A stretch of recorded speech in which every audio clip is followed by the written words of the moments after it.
आदाब। Income, savings, investment और digital economy पर बेस्ड खास प्रोग्राम लेकर हाजिर हूं मैं, अस्मिता मलिक। पैसा बोलता है। इस खास पेशकश में आज बात होगी सीनियर सिटीजन सेविंग स्कीम की। सीनियर सिटीजन सेविंग स्कीम एक छोटी सेविंग स्कीम है और छोटी सेविंग स्कीम की अच्छी बात यह होती है कि इसमें आपका पैसा तो सेफ रहता ही है, साथ ही आपको अच्छा इंटरेस्ट भी मिलता है, यानी आपका पैसा ग्रो करता है। इनमें कुछ स्कीम्स में सेक्शन 80C के तहत टैक्स छूट का फायदा भी मिलता है। तो क्या है सीनियर सिटीजन सेविंग स्कीम? इस स्कीम के जरिए हम कैसे और कितना टैक्स सेव कर सकते हैं, इसी पर डिटेल में बात करने के लिए हमारे साथ आज मौजूद है खास मेहमान, वेल्थ मैनेजर सिद्धार्थ शर्मा और जाने माने finance expert doctor Ravi Singh. आप दोनों का बहुत बहुत वेलकम हमारे इस खास प्रोग्राम में पैसा बोलता है में।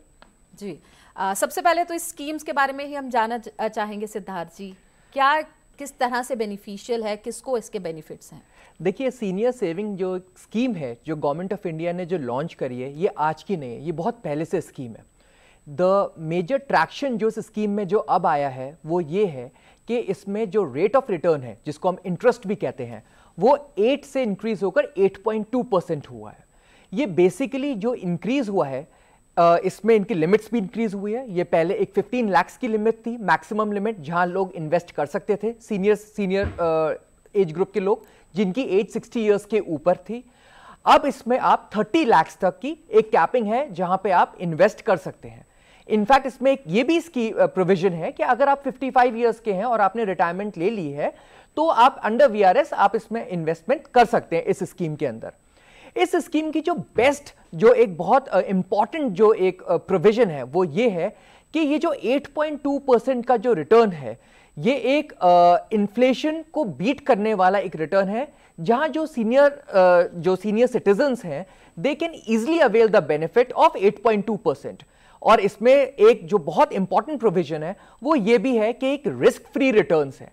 जब मैं कहता हूं कि ये एक रिस्क फ्री रिटर्न्स है, इसका मतलब है कि ये मार्केट डायनेमिक्स से कंट्रोल नहीं है। अगर इसमें 8.2% की प्रोविजन पे अगर कोई सीनियर सिटीजन एंटर करता है तो उनको 8.2% ही उनको रिटर्न्स मिलते हैं। इसमें एक लॉक इन जरूर है, 1 साल का लॉक इन है, और ये जो स्कीम है ये 5 इयर्स की स्कीम है, जहां पे 5 साल तक आपको एक 8.2% ऑफ रेट ऑफ रिटर्न के हिसाब से आपको इंटरेस्ट मिलता है। और जो इंटरेस्ट मिलता है वो एक क्वार्टरली बेसिस पे मिलता है। जैसे फॉर एग्जांपल हर 3-3 महीने के बाद जो सीनियर सिटीजन्स हैं जो कि 60 इयर्स के ऊपर हैं, वो इसमें रिटर्न्स को अवेल कर सकते हैं। इसमें एक और प्रोविजन ये भी है कि अदर देन अगर आपको अपना एक्सटेंशन लेना है तो आप 3 साल का extension over and above 5 years भी आप ले सकते हैं। सो इफेक्टिवली अगर आप देखा जाए तो 5 + 3 इयर्स 8 इयर्स की ये एक स्कीम है, जहां पे एक सीनियर सिटीजन रिस्क फ्री तरीके से 8.2% ऑफ रेट ऑफ रिटर्न्स पे अपना पैसा पार्क कर सकता है और उसको क्वार्टरली आपको पे आउट्स आपको वो मिलते हैं।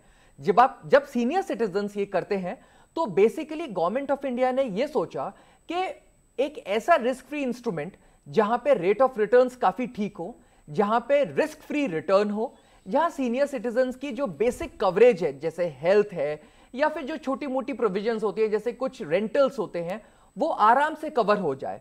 तो उस स्कीम के अंदर, उस प्रोविजन के अंदर इन्होंने नेशनल सीनियर सेविंग स्कीम का इंट्रोडक्शन किया था। और 8.2% के रेट ऑफ रिटर्न के हिसाब से हम मोर और लेस देख सकते हैं कि 20,500 रुपए पर मंथ के हिसाब से एक सीनियर सिटीजन इसका बेनिफिट अवेल कर सकता है इन टर्म्स ऑफ रिटर्न्स या इन टर्म्स ऑफ इंटरेस्ट। और जब वो इस रिटर्न्स को अवेल करता है तो वो पाता है कि उसका प्रिंसिपल सिक्योर है, उसके अंदर एक कॉन्फिडेंस की लहर दौड़ती है, उसका जो अदर देन प्रिंसिपल उसका जो इंटरेस्ट है उससे उसका मंथली एक्सपेंसेस मीट आउट होते हैं। एंड मोस्ट इंपॉर्टेंटली जो महंगाई है जिसके बारे में सरकार इतनी चर्चा करती है वो भी कवर हो जाता है, बिकॉज महंगाई का जो दर है वो जनरली 5 to 6% के रेंज में रहता है। अगर 8% ऑफ रेट ऑफ रिटर्न्स मिलता है तो वो पाएंगे कि through this 8.2% of rate of returns उनका जो महंगाई का दर है वो भी कवर अप होता है। So that is the reason because of which एक सीनियर सिटीजन एक प्रॉपरली अपने आप को एक सिक्योर्ड पाता है through this national senior saving scheme. जी रवि जी, जिस तरह से बहुत सारे फीचर्स हैं, कुछ फीचर्स के बारे में सिद्धार्थ जी ने बताया है। गवर्नमेंट इस तरह की स्कीम्स लेके आती है तो उनके पीछे कोई ना कोई मंशा ज़रूर रहती है, तो इस स्कीम के पीछे सरकार का पर्पस क्या है?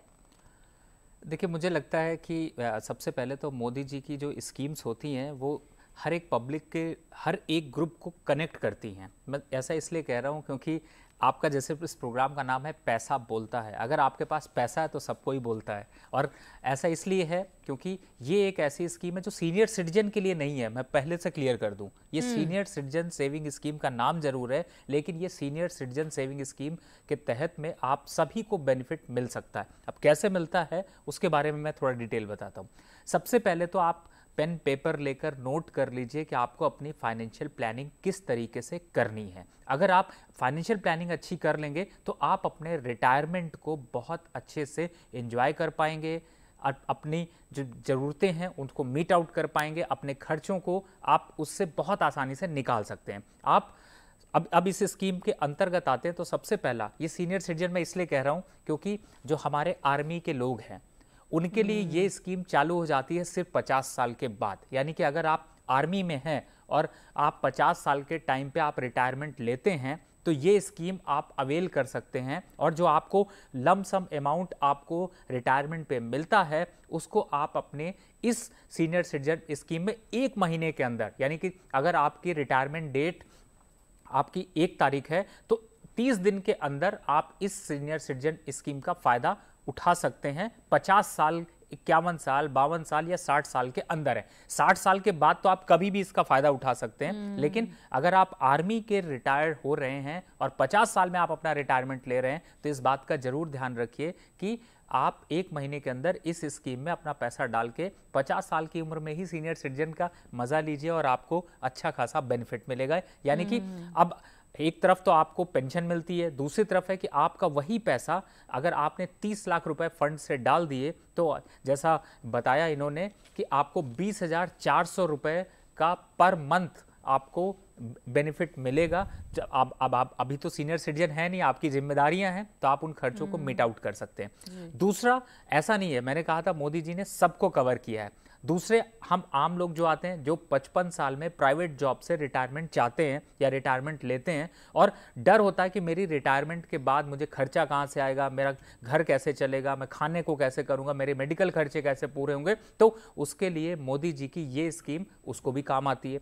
55 साल के हैं आप और आप रिटायरमेंट ले रहे हैं, चाहे आप प्राइवेट जॉब कर रहे हो या कहीं भी जॉब कर रहे हो, तो आप फिर वहां पर भी कंडीशन है कि जिस समय आप रिटायरमेंट ले रहे हैं 1 महीने के अंदर आप इस स्कीम को 55 साल की एज पे भी आप ले सकते हैं। यानी कि आप बैंक पे जाइए, पोस्ट ऑफिस पे जाइए और कहिए मुझे सीनियर सिटीजन स्कीम चाहिए, मैंने ये एक रिटायरमेंट लिया, 30 दिन के अंदर मैं आ गया हूं, और KYC वहां पर फुलफिल करिए और आप 30 लाख रुपए डिपॉजिट अगर करते हैं तो आपको 20,500 रुपए आपको मिलने शुरू हो जाते हैं क्वार्टरली, लेकिन पैसा आता है, यानी कि आपका जो क्वार्टरली पैसा आएगा वो आएगा 61,500। और इसका सबसे अच्छा फायदा ये है कि आप पूरे जो खर्चे हैं उनसे बच पाएंगे। और रिटायरमेंट के बाद जो आदमी को डर होता है कि अब तो मैं बूढ़ा हो गया या मैं रिटायरमेंट ले लूंगा तो मैं खर्चे कैसे निकालूंगा और इन्फ्लेशन को कैसे बीट करूंगा, तो वहां पर हेल्प मिलती है। अब जो लोग 60 साल से ऊपर हैं उनके लिए भी अच्छा है कि वो 60 साल से ऊपर हैं तो वो कभी भी इसको जाकर के बैंक में अपना सीनियर 60 साल का बर्थ सर्टिफिकेट देते हैं, और चाहे आप 61 साल के हों, 70 साल के हों, 85 साल के हों, आजकल लोग जो है वो 90 साल तक भी चलते हैं एवरेज में, तो वो लोग भी इसको अवेल कर सकते हैं और अपने खर्चे मेट आउट कर सकते हैं।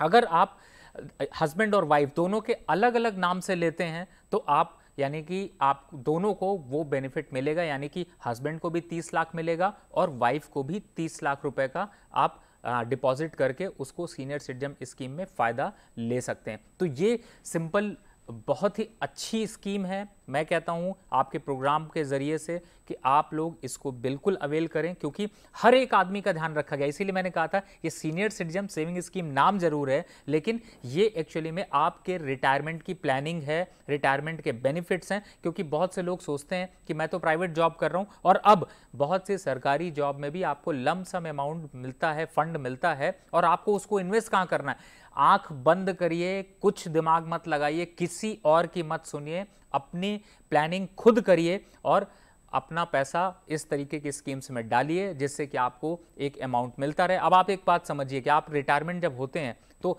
एक्चुअली में आपकी एज के टाइम पे आप अगर एक एवरेज 15,000 या 20,000 की जॉब कर रहे हैं तो आप रिटायरमेंट होते होते आपके पास 30 से 50 लाख 60 लाख रुपए इकट्ठे होते हैं। 30 लाख वाइफ के नाम डालिए, 30 लाख अपने नाम डालिए और दोनों मिला करके 41,000 की महीने की जो है वो किस्त उठाइए। 5 साल के बाद जैसा बताया सर ने कि एक्सटेंशन भी हम 3 साल का ले सकते हैं और आपके आगे के 7 साल का फ्यूचर लॉक हो जाता है। जी, यानी ये कह सकते हैं कि जब आप रिटायर हो गए हैं अपनी जॉब से, उसके बाद आपके जो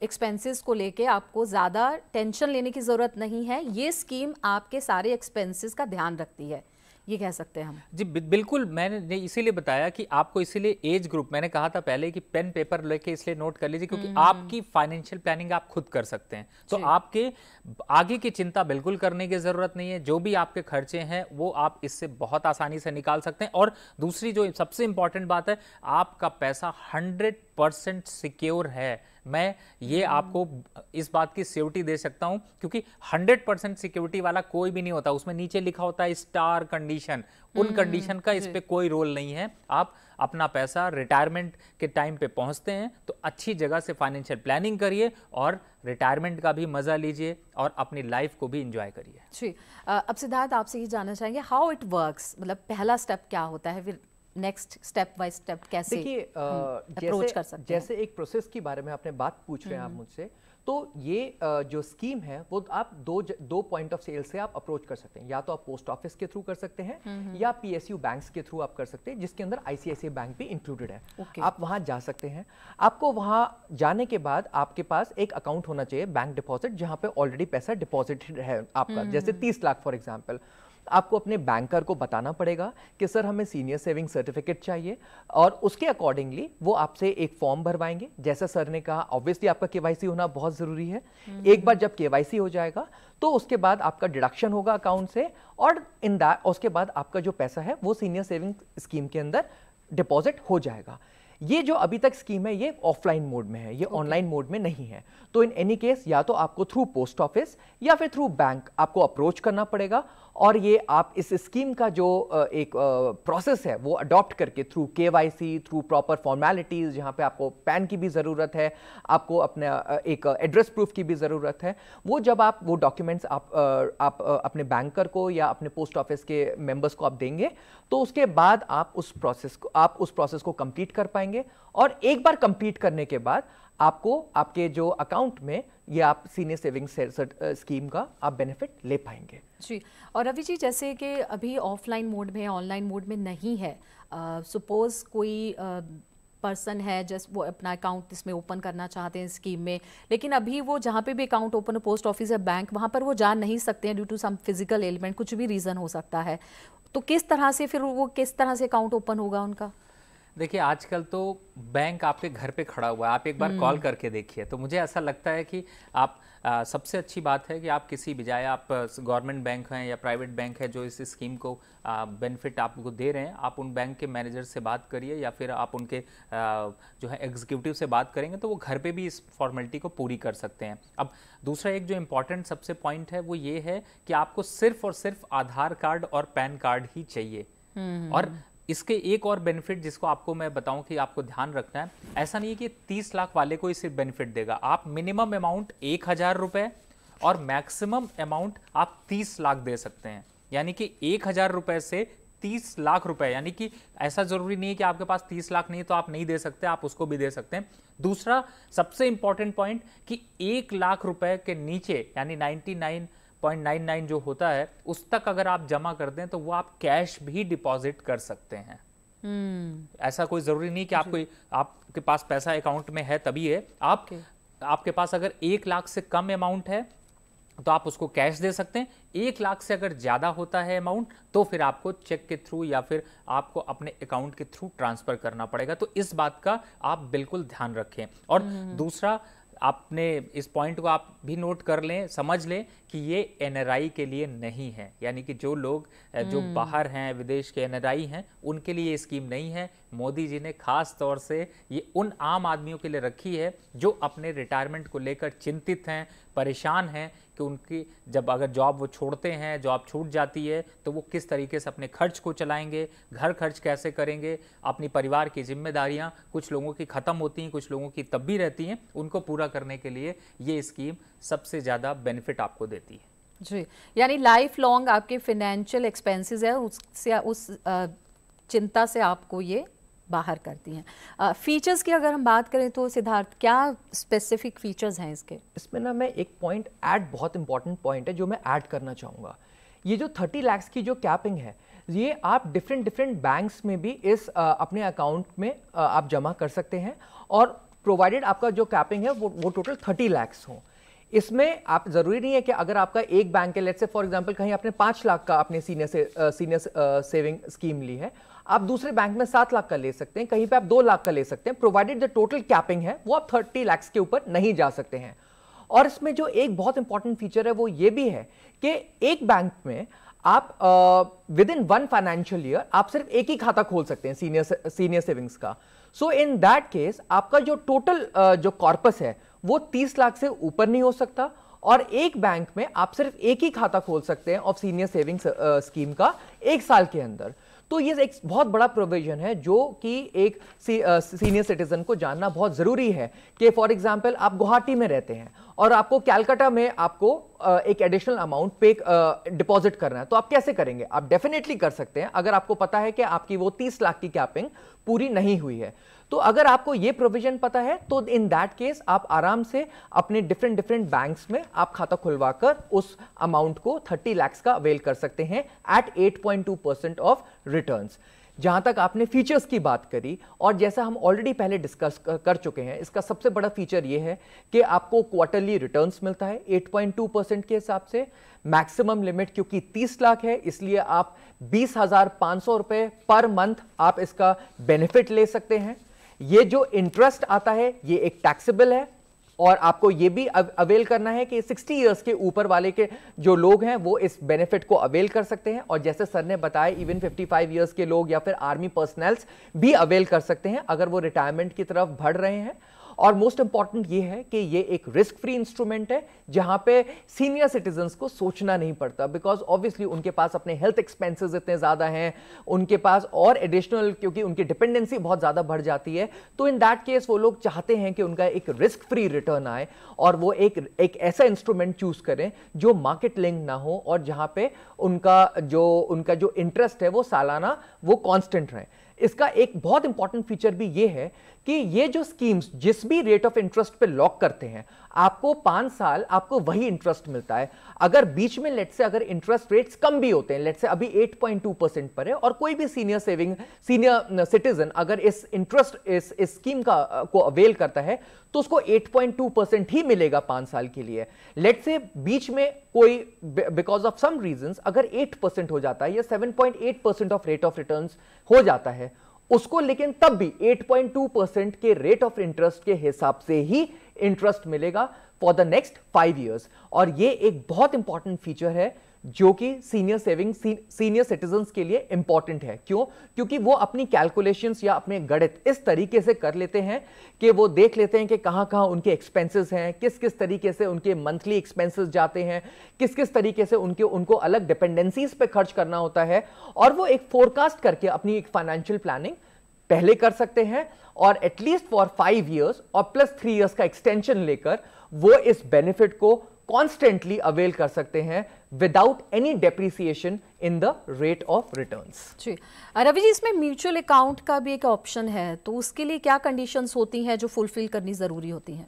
देखिए, जब आपने बहुत इंपॉर्टेंट बात कही है, देखिए मैं ये कहूँगा कि जब भी कोई भी, पहली बात है कि आप कोई भी बैंक अकाउंट, कोई भी फाइनेंशियल डिपॉजिट अगर करते हैं तो हमेशा एक चीज़ का ध्यान रखें कि नॉमिनी उसमें ज़रूर डालें, क्योंकि मैंने अभी तक अपनी लाइफ में ज़्यादातर केसेस देखे हैं जिसमें कि हम लोग कभी होता है टाइम शॉर्ट होता है, कुछ याद नहीं होता है, तो हम बैंक की कोई एफडी करवाने जाते हैं तो उसमें नॉमिनी का नाम छोड़ देते हैं। उसके बाद सबसे बड़ी परेशानी तब आती है जब आप चले जाते हैं तो आपके बच्चों को वो क्लेम लेने में बहुत परेशानियां होती हैं। तो सबसे पहला तरीका ये है कि आप इसमें आप नॉमिनी की एंट्री ज़रूर करें। और दूसरा जो आपने कहा म्यूचुअल यहाँ पर अकाउंट को ओपन करने की, तो अगर आप अपने साथ में कोई जॉइंट अकाउंट ओपन करना चाहते हैं और आप प्राइमरी हैं तो आप अपने साथ में किसी का भी जॉइंट अकाउंट को ऐड करके आप उस अपना खुद प्राइमरी बन के आप उनको बेनिफिट दे सकते हैं। और इसका एक इम्पॉर्टेंट पॉइंट ये भी मैं बताता हूँ कि अगर जब आपने ये सेविंग स्कीम ले ली,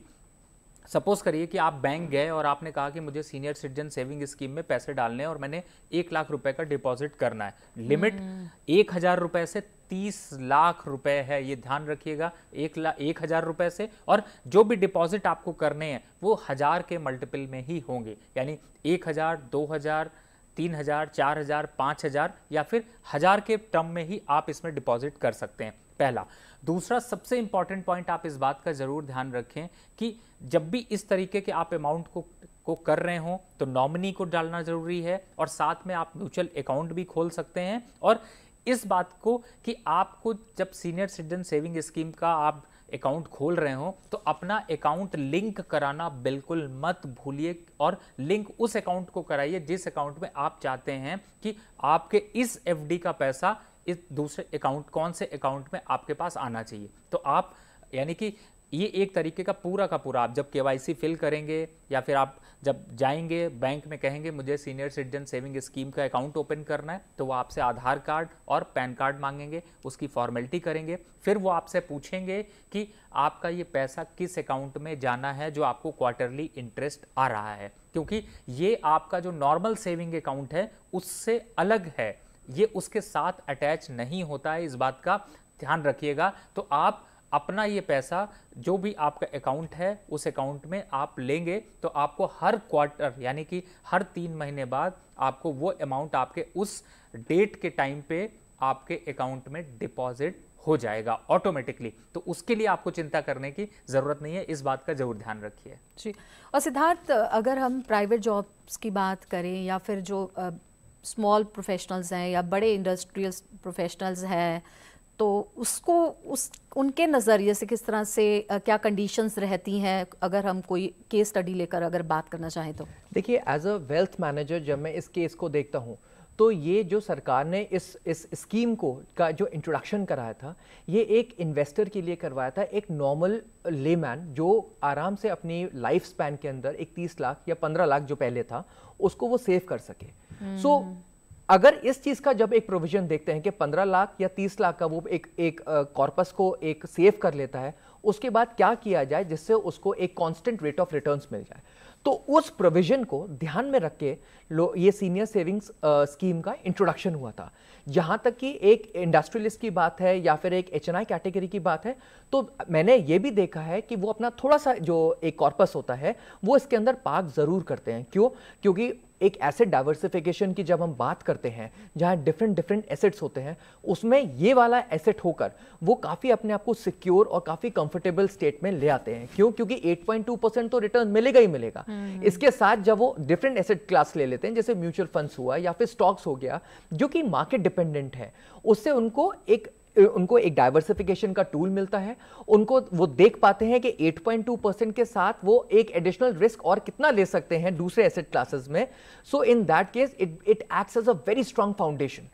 सो चाहे वो एक रिटेल इन्वेस्टर हो, चाहे वो एक इंडस्ट्रियलिस्ट हो, चाहे वो एक रिटायर्ड इंडिविजुअल हो, या चाहे वो एक ऐसा इंसान जो कि अपने एसेट्स को डाइवर्सिफाई करना चाहता है, तो मोर और लेस ऐसा देखा गया है कि हर इंसान, हर individual, I mean citizen of India, जैसे सर ने कहा कि एनआरआईज इन्वेस्ट नहीं कर सकते हैं, हर सिटीजन, हर एक इंडिविजुअल आदमी जो इस स्कीम से काफी, जिसको अवेयरनेस है इस स्कीम के बारे में, वो अपना थोड़ा सा एसेट्स, चाहे वो 5 लाख हो, 10 लाख हो, 25 लाख हो, 30 लाख तक इस एसेट क्लास में इन्वेस्ट करता है, और वो देख पाता है कि वो थोड़ा सा सिक्योर्ड है, जहां उसके मंथली एक्सपेंसेस मीट हो जाते हैं और उसके साथ वो एक एडिशनल रिस्क लेने को तैयार रहता है इन डिफरेंट एसेट क्लासेस। तो मैंने देखा है कि चाहे वो इंडस्ट्रियलिस्ट हो या रिटेल इन्वेस्टर्स हो, वो सब लोग इस, एक आम आदमी हो, सब लोग इस स्कीम का एक फ़ायदा उठाते हैं और वो देखते हैं कि उनका जो कॉर्पस है काफ़ी सिक्योर रहता है। ये सबके लिए है। बहुत बहुत शुक्रिया आपका, बहुत अहम जानकारियाँ आपने दी स्कीम के बारे में। सिद्धार्थ जी, आपका बहुत बहुत शुक्रिया। Thank you. और उम्मीद करते हैं कि सीनियर सिटीजन सेविंग स्कीम से जुड़े जो भी सवाल आपके मन में रहे होंगे, आपको सभी सवालों के जवाब मिल गए होंगे। और पैसा बोलता है कि इस खास एपिसोड में फिलहाल इतना ही। हमारा प्रोग्राम आपको कैसा लगा, इस पर भी आप अपनी राय दे सकते हैं। इसके लिए हमारा ईमेल आईडी है ddurduspecials@gmail.com। इसी के साथ हमारी पूरी टीम को दीजिए इजाजत। आदाब।